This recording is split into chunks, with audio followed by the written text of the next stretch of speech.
Salut à tous, ravi de vous retrouver sur canalturf.com. On va évoquer le programme de ce mardi 7 janvier, notamment le quintet, le prix du Limousin. Une épreuve qui rassemble des trotteurs d'âge. Au regard des forces en présence, la solution semble se trouver parmi les plus jeunes, à commencer par le numéro 3, Dorado Bello. Un cheval qui est en forme, il a prouvé qu'il avait la pointure d'une course comme celle-ci. Il avait bien fait dans un quintet, d'ailleurs pour son unique sortie dans un quintet, il avait gagné à pareille époque l'hiver dernier. Il vient de prouver sa forme sur ce parcours. Bref, ici, présenter les ferrés des quatre pieds, sa chance est évidente. On lui associera le numéro 4, Duxor de Guèze, autre candidat sérieux à la victoire. Le cheval est déféré des quatre pieds. Sachez qu'il a été présenté 3 fois dans cette configuration déféré des 4. Résultat, 3 succès obtenus au mois de novembre. Il le sera ici. C'est une première chance. Je retiens également le numéro 5, Daguet Normand, qui avait bien gagné sur ce tracé le 15 décembre, où il devançait notamment Dorado Bello, son compagnon d'entraînement. Sa chance est également prépondérante. Tout comme le 2, Duc de Cristal, un cheval qui vient de se classer deuxième sur ce tracé le 15 décembre, dominé ce jour-là par Daguet Normand, mais il devançait Dorado Bello. Sur cette ligne, sa chance est également à prendre très au sérieux. 3, 4, 5, 2, 4 chevaux sur lesquels il faudra compter. Attention pour les places au numéro 8, Dimo de Cagne, qui a été disqualifié certes à 3 reprises lors de ses 4 derniers parcours, mais s'il est sage, il a parfaitement les moyens d'intégrer le quintet gagnant. Le numéro 9, Diesis du Goutier, reste sur 3 sorties quelque peu décevantes, mais attention, ici il sera déféré des 4 pieds. Lors de sa dernière sortie pieds nus, il a gagné courant novembre sur la piste de Bordeaux-le-Bouscat. Le numéro 16, Canular, devra composer avec un rendement de distance, ce qui complique sérieusement sa tâche, a fortiori face à ses cadets. Mais attention, le cheval est confirmé à ce niveau. 2 victoires et 4 places pour lui en 7 quintets courus. Le 13, Charlie Launay, est un cheval estimé par Laurent David. Malheureusement, il a connu des ennuis de santé l'an dernier. Il est revenu progressivement au mieux. Il reste d'ailleurs sur un plaisant succès à Pontchâteau. Ce jour-là, Laurent David nous avait indiqué que le cheval était revenu au mieux et qu'il en escomptait un bon classement. Ce dernier lui a donné raison en s'imposant donc à Pontchâteau. Une confirmation est ici attendue. Un cheval qui est capable d'aller devant, mais qui, avec le temps, est également devenu performant. En faisant un des derniers kilomètres, il peut finir vite, comme il a prouvé d'ailleurs à Pontchâteau dernièrement.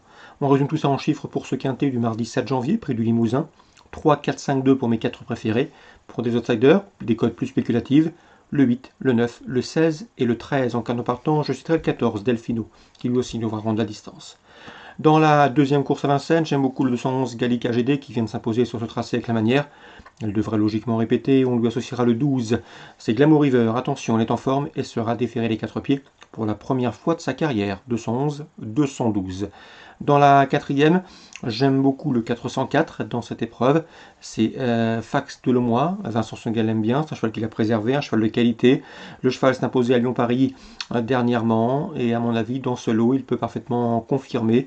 Je lui poserai le 401 Fédère Fouto, qui pour ses débuts à Vincennes a pris une 4e place honorable. C'était le 13 décembre, mais auparavant, le cheval avait signé 4 probants succès. Et dans ces conditions, il ne faudrait pas être surpris de le voir lutter pour la première place. 404, 401 concernant ce 4e rendez-vous à Vincennes.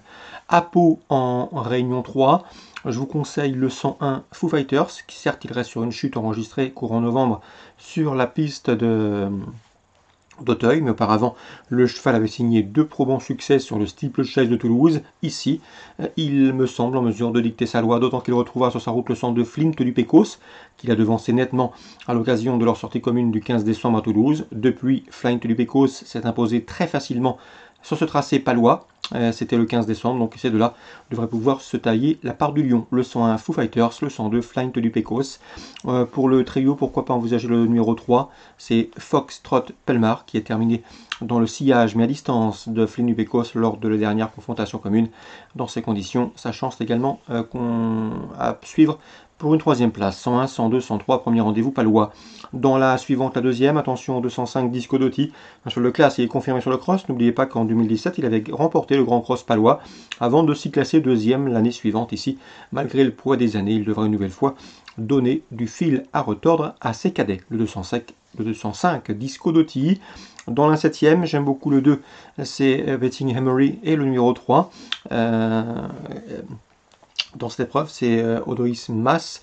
Ces deux-là se connaissent bien. Ils ont été affichés 3e et 4e d'une épreuve de même facture disputée le 10 décembre sur le tracé palois qui nous intéresse. Dès lors, ils devraient pouvoir confirmer.